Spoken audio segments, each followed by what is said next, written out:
అందరికీ నమస్కారం.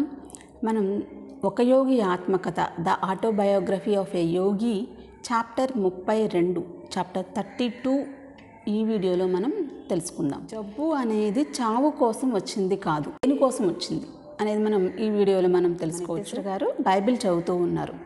చదువుతూ ఆ చదివినప్పుడు మన యోగానందుడు అక్కడే ఉన్నాడు. అండ్ యోగానంద గారితో పాటు వాళ్ళ యొక్క రాంచీలో ఉన్నటువంటి స్టూడెంట్స్ని కూడా కొంతమందిని తీసుకుని వచ్చారు శ్రీరాంపూర్ ఆశ్రమం దగ్గరికి. అంటే రాంచీలో వాళ్ళ ఆల్రెడీ మన యోగానందుడికి ఒక సంస్థ ఉంది కదా, ఒక స్కూల్ నడుపుతున్నారు కదా ఆయన.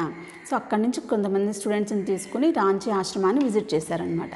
సో ఆ రాంచీ ఆశ్రమంలో మన యుక్తేశ్వర్ గారు ఈ వాళ్ళ శిష్యులకి, యోగానందుడికి అండ్ ఈ పిల్లలందరికీ కూడా కూర్చోబెట్టి బైబిల్ గ్రంథాన్ని వినిపిస్తూ ఈ విధంగా ఉందన్నమాట. ఇప్పుడు లాజర్ అనే ఆయన జబ్బుగా ఉన్నాడు. ఆ సంగతి యేసు విన్నప్పుడు జబ్బు చావు కోసం వచ్చింది కాదు, దేవుడి మహిమ కోసం, దానివల్ల దేవుని కుమారుడు కూడా మహిమాన్వితుడు కావడం కోసం వచ్చింది అని అన్నాడు. సో ఈ మాట ఆయన చెప్తున్నారనమాట. అది చెప్తూ యుక్తేశ్వర గారు ఆయనకు ఒక గుర్తొచ్చిందనమాట, ఒక విషయం, ఒక కథ గుర్తొచ్చిందనమాట యుక్తేశ్వర గారు. ఏంటంటే ఇక్కడ లాజర్ ఏ విధంగా అయితే ఒక అలౌకిక ఘటన ద్వారా బ్రతుకుతున్నాడో అదేవిధంగా నేను కూడా ఒక అలౌకిక ఘటనని చూశాను. నేను ఈ మహాశైలు గారి దగ్గర శిష్యరికంలో ఉన్నప్పుడు ఆయన వల్ల నేను కూడా ఒక అలౌకిక ఘటన చూశానని చెప్పేసి ఆ స్టోరీని ఇప్పుడు యోగానందుడికి అండ్ మిగతా స్టూడెంట్స్ అందరికీ కూడా చెప్తున్నారనమాట మన యుక్తేశ్వర్ గారు.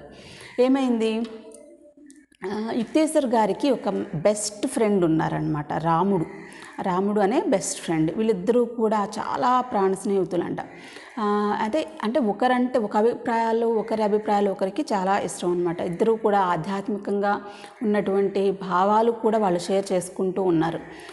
ఇతను వేరే చోట అంటే చాలా బిడియస్తుడు అండ్ అందరూ ఉండంగా ఆశ్రమానికి వచ్చి డౌట్స్ అడగడం, మెడిటేషన్ చేయడం అనేది చేసేవాడు కాదనమాట. ఎప్పుడో ఒక చీకటి పడిన తర్వాత వచ్చి మన లాహిరి మహాశైల్ దగ్గర ఉండేవాళ్ళు. ఒకసారి మన రాముడికి ఏషియాటిక్ కలరా జబ్బు చేసిందంట. జబ్బు చేసినప్పుడు మన యుక్తేశ్వర్ గారు బాగా డీలా పడిపోయి మొట్టమొదటిగా వెళ్ళిపోయి వాళ్ళ గురువు గారి దగ్గరికి, లాహిరి మహాశైల్ గారి దగ్గరికి వెళ్ళి, లాహిరి మహాశయ ఇట్లాగో రాముడికి అసలు బాగాలేదు అని చెప్పేసి చెప్తాడనమాట. ఏం పర్వాలేదులే అని చెప్పేసి ఆయన చెప్తారు.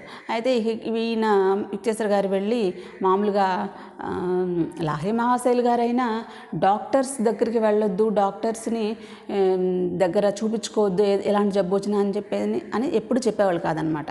సో వాళ్ళకంటూ ఒక ప్రత్యేకత ఉంది, సో అది నెరవేరాలి అని చెప్పేసి ఈయన ఉద్దేశం. అందుకని డాక్టర్స్ని పిలుచుకుని వస్తారనమాట. రాముడికి బాగాలేదని చెప్పేసి డాక్టర్స్ చూస్తూ ఉంటారు, రాముడిని అబ్బాయి పరిస్థితి అసలు ఏం బాగాలేదు అని చెప్తారు. ఇదే విషయాన్ని మళ్ళీ గొప్ప వెళ్ళిపోయి లాహిరి మహాశైల్ వాళ్ళ ఇంటికి అక్కడికి వెళ్ళి చెప్తారు. లాహిరి మహాశయ అసలు రాముడు డాక్టర్స్ కూడా డౌట్ చెప్తున్నారు, ఏం జరుగుద్దు అంటే ఏం పర్వాలేదు, రాముడు ఏమీ కాదు, రాముడు బాగానే ఉంటాడు, నువ్వేం కంగారు పడి, మాకు డాక్టర్స్ వచ్చారుగా చూస్తారులే అని చెప్పేసి లాహిరి మహాశయాలు చెప్తారు. మళ్ళీ గొప్ప వాళ్ళ రాముడి దగ్గరికి వెళ్తాడు యుక్తేశ్వర్ గారు. వెళ్ళి అక్కడ చూస్తే ఈసారి ఆ డాక్టర్స్ ఒక చీటీ రాసి ఇతనికి చేతికిస్తారు అనమాట, యుక్తేశ్వర్ గారి చేతికి. ఆ చీటీలో ఏమని రాస్తారు, మా ప్రయత్నం మేము చేశాము, ఇతని పరిస్థితి మేమేం చేయలేమని చీటీ ఆయన చేతికి ఇచ్చేస్తారనమాట.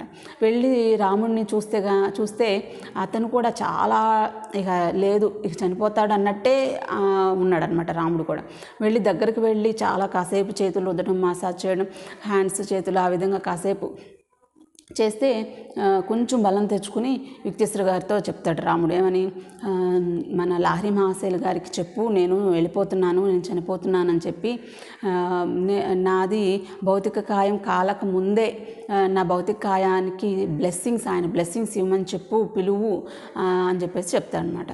ఇక చెప్పి ఇక కను ఊపిరి పడిపోతాడు అనమాట. అట్లా పడిపోగానే యుక్తేశ్వర్ గారు ఇక లేదు చనిపోయాడు కదా అని చెప్పి ఇక ఒక గంట వరకు కంటిన్యూస్గా ఏడుస్తూనే ఉంటాడనమాట. ఏడుస్తూనే ఉన్న తర్వాత కాసేపటికి గంట తర్వాత ఇంకో వ్యక్తి ఎవరో వస్తే అతన్ని అక్కడ కూర్చోపెట్టి ఆ శరీరం దగ్గర కూర్చోబెట్టి యుక్తేశ్వర్ గారు లాహిరి మహాశయులు వారి ఇంటికి వెళ్తారనమాట. అక్కడ వెళ్ళంగానే లాహిరి మహాశయులు అంటారు నవ్వుతూ నార్మల్గా, ఏంటి ఎలా ఉంది ఇప్పుడు రాముడికి అని చెప్పేసి మామూలుగా క్యాజువల్గా అడుగుతారనమాట. యుక్తేశ్వర్ గారు చాలా కోపంతో, ఏంటి మన రాముడు ఎలా ఉన్నారని మీరు అడుగుతున్నారు, కాసేపట్లో శ్మశానానికి తీసుకెళ్తున్నారు, చూద్దురుగాని రండి అని చెప్పేసి ఇవాళ ఏడ్చేస్తాడనమాట యుక్తేశ్వర్ గారు. ఏడ్స్తే, ఏంటి నువ్వు డీలా పడమాకు, బాధపడమాకు, కూర్చో, ఇట్లారా ధ్యానం చేయి కాసేపు అని అంటారు లాహిరి మహాశయులు సింపుల్గా. అంటే ధ్యానం చేయి అని చెప్పేసి అంటే ఆయన యుక్తేశ్వర్ గారికి ఆ మాట చెప్పి ఈయన సమాధి స్థితిలోకి వెళ్ళిపోతారు లాహిరి మహాశయులు.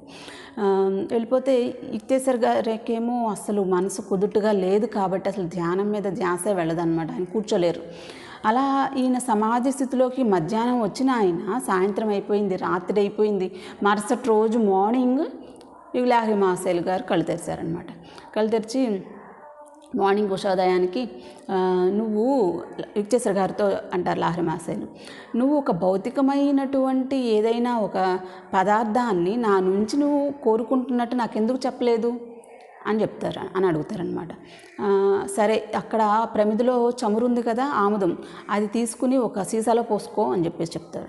యుక్తేశ్వర్ గారు, ఏంటి గురుదేవా, అసలు నిన్న మధ్యాహ్నం చనిపోయాడు రాముడు, ఇప్పుడు మీరు చమురు తీసుకుని వెళ్ళమంటున్నారు దేనికి, అసలు ఏంటి అంటే, నువ్వు తీసుకువెళ్ళు అని చెప్పేసి చెప్తారనమాట. సరే అని చెప్పేసి అది పోసుకుని వెళ్ళి తీసుకుని నువ్వు 7 చుక్కలు అతని నోట్లో వెయ్యి అని చెప్తారు. అదేవిధంగా ఈ యుక్తేశ్వర్ గారు వెళ్ళి 7 చుక్క చమురు ఆముదం తీసుకుని వెళ్ళి రాముడు నోట్లో పోస్తారు చుక్కలు. పోసి 7వ చుక్క పడంగానే హఠాత్తుగా లెగుస్తారనమాట.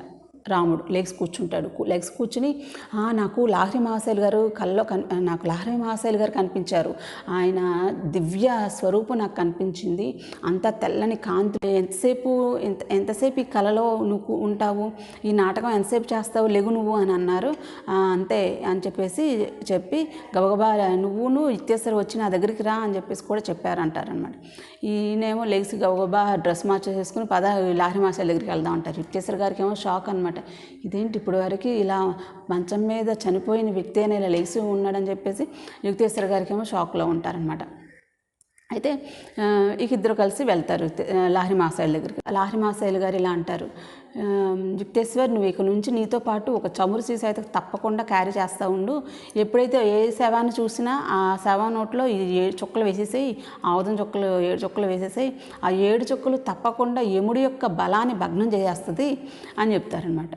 అని చెప్తే అది వేళాకోళం చేస్తున్నారని యుక్తేశ్వరికి అర్థమయ్యి గురుదేవా నేనేం తప్పు చేశాను చెప్పండి అని చెప్పేసి అడుగుతాడు.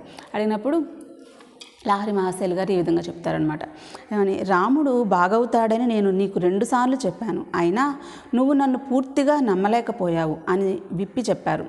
లాహిరి మహాశయులు డాక్టర్లు అతనికి నయం చేయగలుగుతారని నా ఉద్దేశం కాదు, వాళ్ళు హాజరుగా ఉన్నారనే నేను చెప్పింది. నేను డాక్టర్లతో జోక్యం చేసుకోదలుచుకోలేదు, వాళ్ళు కూడా బతకాలి కదా మరి. ఆనందం ప్రతిధ్వనించే స్వరంతో మా గురువుగారు ఇంకా ఇలా అన్నారు, ఎప్పటికీ ఇది తెలుసుకో, డాక్టర్ ఉండుగాక లేకపోవుగాక సర్వశక్తిమంతుడైన పరమాత్మ ఎవ్వరికైనా నయం చేయగలడు. సో ఈ విధంగా మనకి చెప్తారనమాట. అంటే ఇక్కడ డాక్టర్లు ఉండకపోవచ్చు, యాక్చువల్గా బాగవుతాడని 2 సార్లు చెప్పినా కూడా ఈ సో ఆ నమ్మలేకపోవడం వల్ల ఇక్కడ ఆయన చనిపోనిచ్చాడనమాట. ఎవరు, మన లాహిరి మహాశయులు గారు రాముడిని చనిపోనిచ్చారు. ఆ నమ్మకం లేదు కదా, సో కాన్ఫిడెన్స్ అనేది లేదు అక్కడ. సో మనల్ని బ్రతికించేది డాక్టర్లు కాదు, మనలో ఉన్నటువంటి నమ్మకమే అని ఇక్కడ క్లియర్ అవుతుందన్నమాట.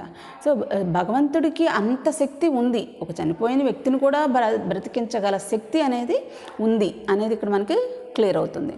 సో దీని ద్వారా మనం తెలుసుకోవచ్చు. ఒక జబ్బు ఎందుకు వస్తుంది అంటే భగవంతుడి యొక్క శక్తిని గుర్తు చేయడానికి మనకి అది ఆ జబ్బు అనేది మనకి రావడం జరుగుతుందన్నమాట. ఈశ్వర్ గారు రియలైజ్ అవుతారనమాట. ఓకే, నేను నమ్మకం పెట్టుకోలేకపోవడం వల్లే ఇలా జరిగింది అని ఆయన తప్పును ఒప్పుకుంటారు. ఇదంతా ఈ స్టోరీ అంతా మన యుక్తేశ్వర్ గారు యోగానందుడు మరియు వాళ్ళ యొక్క శిష్యులకి చెప్తున్నారు కదా.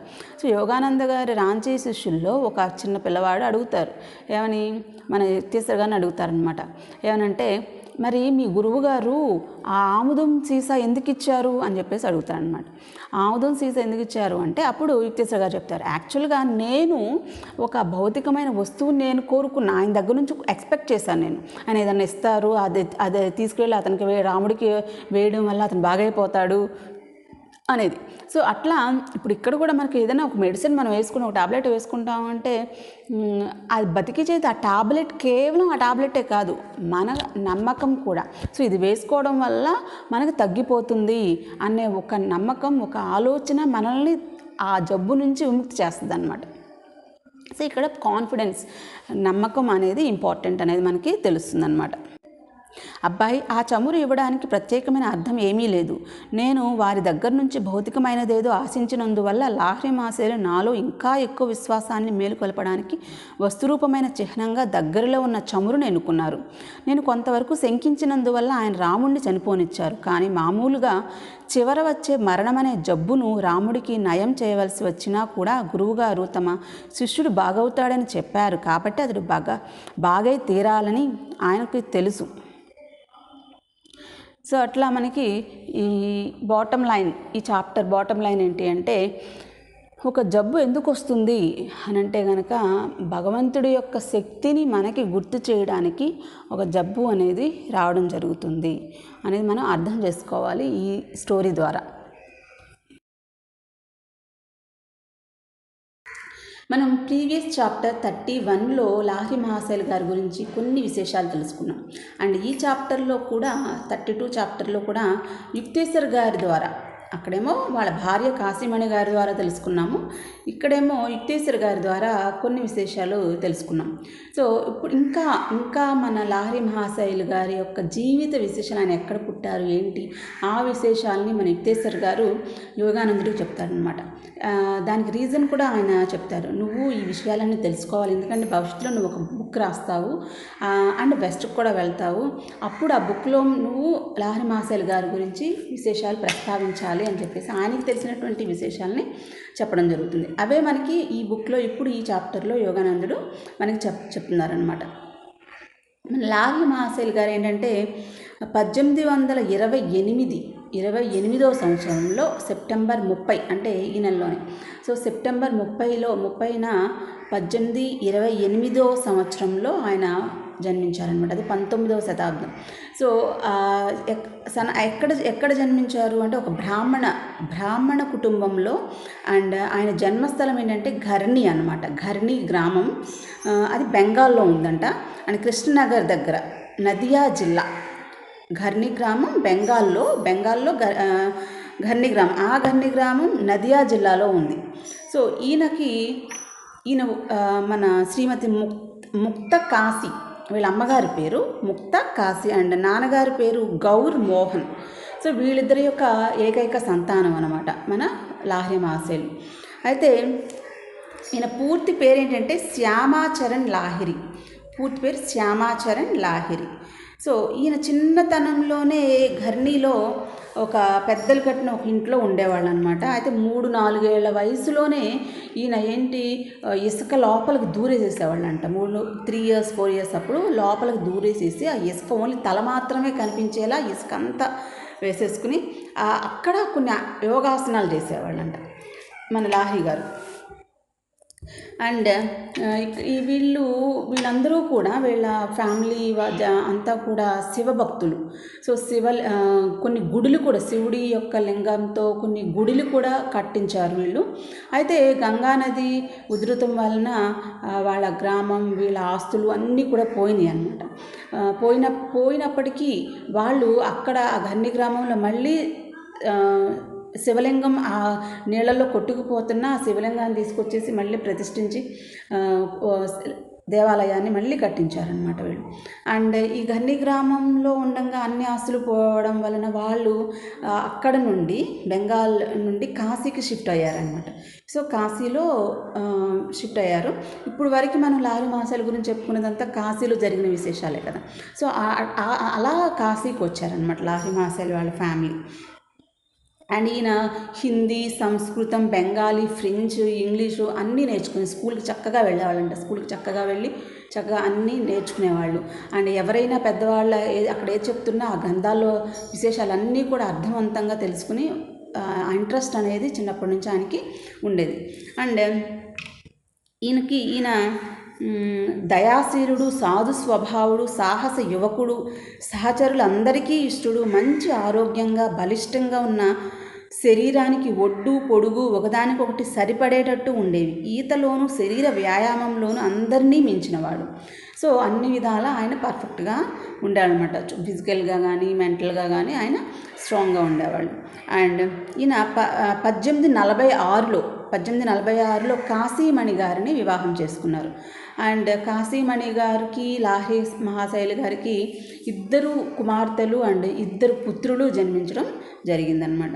సో అండ్ ఈయన 23వ ఏట ఈయన 23 ఇయర్స్కి లాహిరి మహాశయులు బ్రిటిష్ గవర్నమెంట్ వారి మిలిటరీ ఇంజనీరింగ్ డిపార్ట్మెంట్లో అకౌంటెంట్ ఉద్యోగం చేపట్టారు. అకౌంటెంట్గా చేరారంట. బ్రిటిష్ గవర్నమెంట్లో అకౌంటెంట్గా చేరారు. అయితే ఈయనకి చాలా ప్రమోషన్స్ ఆ విధంగా అన్నీ చాలా వచ్చినాయి. ఉద్యోగరీత్యా చాలా ప్రదేశాలు కూడా మార్చడం జరిగింది. గాజీపూర్, మీర్జాపూర్, నైనిటాల్, దానాపూర్, కాశీ ఈ ప్లేసెస్లో ఈయన నెంబర్ ఆఫ్ ప్రమోషన్స్ అనేవి తీసుకున్నారండి. ఫ్యామిలీ వాళ్ళ అమ్మాయి వాళ్ళ పిల్లలే కాకుండా వాళ్ళ నాన్నగారి యొక్క ఫ్యామిలీని వాళ్ళను కూడా ఈయన చూసుకున్నారు. వాళ్ళ కోసం ఒక ప్రత్యేకమైనటువంటి ఇల్లు కూడా కొన్నారంట మన లాహిరి మహాశయులు గారు. సో ఈ విధంగా ఆయన యొక్క పర్సనల్ లైఫ్ కనుక చూస్తే మనకి మొత్తం కూడా ఆయన చక్కగా ఆయన డ్యూటీస్, ఆయన రెస్పాన్సిబిలిటీస్ అన్నిటినీ చక్కగా నిర్వర్తించే మనిషి అనేది మనకి క్లియర్గా తెలుస్తుంది. సో అట్లా ఆయన డ్యూటీస్ ఇక్కడ చేస్తూనే భగవంతుడి దృష్టిలో కూడా ఆయన చేయవలసినటువంటి పనులు కూడా చక్కగా అలా చేశారు అనేది మనకి తెలుసు. గారి యొక్క 33 ఇయర్స్ అప్పుడు ఆయనకి 33 ఇయర్స్ అప్పుడు ఒక సందర్భంలో మన లాహిరి మహాశయులు ఉద్యోగరీత్యా రాణిఖేత్కి ట్రాన్స్ఫర్ అవుతారనమాట. రాణిఖేత్కి ట్రాన్స్ఫర్ అయిన తర్వాత అక్కడ రాణిఖేత్ నుండి ద్వారహాత్ అనేది ఉంది ఉత్తరాఖండ్లో. సో రాణిఖేత్ ఉత్తరాఖండ్లోనే. సో ఉత్తరాఖండ్కి ఆయన ట్రాన్స్ఫర్ అయ్యారు. ఉత్తరాఖండ్లోనే రాణిఖేత్కి ఆయన ట్రాన్స్ఫర్ అయ్యారనమాట. సో ఉత్తరాఖండ్ నుంచి ద్వారహాత్, రాణిఖేత్ నుంచి ద్వారహాత్ ఒక ఆల్మోస్ట్ నియర్లీ 50 కిలోమీటర్స్ అలా ఉంటుంది. సో అక్కడికి ఆయన ఒకసారి అనుకోకుండా ఏదో ఆలోచించుకుంటూ ద్వారహాత్ నడుచుకుంటూ వెళ్ళిపోయారంట. అలా వెళ్ళిపోయి అక్కడి నుంచి ద్వారహాత్ నుంచి మళ్ళీ పైన హిమాలయాలకు దగ్గరగా ఉంటుంది. సో హిమాలయాల్లో బాబాజీ కేవ్, మహావతార్ బాబాజీ గారు ఉన్నటువంటి గుహకి ఆయన వెళ్ళిపోవడం జరిగింది. అక్కడ బాబాజీ గారిని ఆయన కలుసుకుని బాబాజీ గారి దగ్గర క్రియాయోగ దీక్ష తీసుకోవడం జరుగుతుందన్నమాట.